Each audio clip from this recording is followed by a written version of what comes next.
लोकसभा चुनाव में कांग्रेस को मिली बड़ी जीत के बाद विधानसभा को ध्यान में रखते हुए कांग्रेस में प्रत्याशी की होड़ लगी है। सुधाकर आम्भोरे का पक्ष प्रवेश क्या सूचित करता है, इस पर विशेष रिपोर्ट।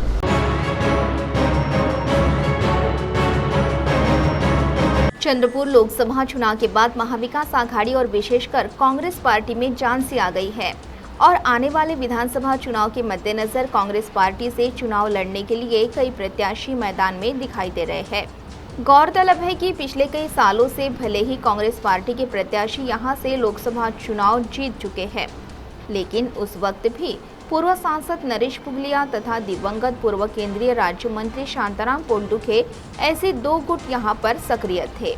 उसके बाद शिवसेना को छोड़कर कांग्रेस पार्टी में आए आक्रामक नेता विजय वडेट्टीवार और नरेश पुगलिया के बीच भी कभी नहीं बनी।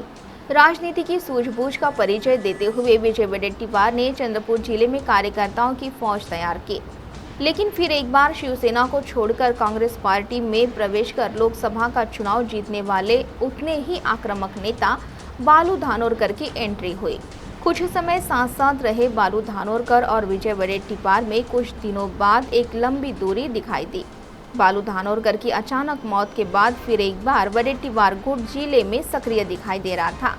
ऐसे में 2024 के लोकसभा चुनाव में स्वर्गीय बालू धानोरकर की पत्नी विधायक प्रतिभा धानोरकर ने राज्य के हेवी वेट मंत्री सुधीर मुनगंटीवार को 2,60,000 वोटों से धूल चटाई और उनके साथ हमेशा साई की तरह रहे सुभाष धोटे एक और राज्य के विपक्ष दल के नेता के रूप में कमान संभाले विजय वडेट्टीवार ने अपने नेतृत्व में गढ़चिरौली से डॉक्टर नामदेव किरसान को जीत दिलाई और वहीं प्रतिभा धानोरकर को मिले वोट कांग्रेस के लिए संजीवनी के रूप में कार्य कर रहे हैं।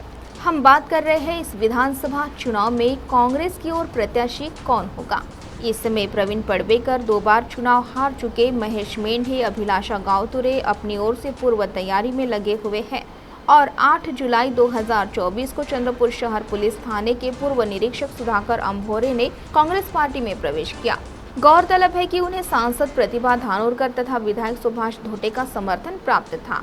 ऐसे में अब कांग्रेस पार्टी की ओर से चुनाव मैदान में कौन उतरेगा, यह लगभग तय हो गया है। फिर भी हम 10% बात कांग्रेस आलाकमान की मान लेते हैं तो भी प्रत्याशी धानोरकर गुट का ही होगा, यह निश्चित है।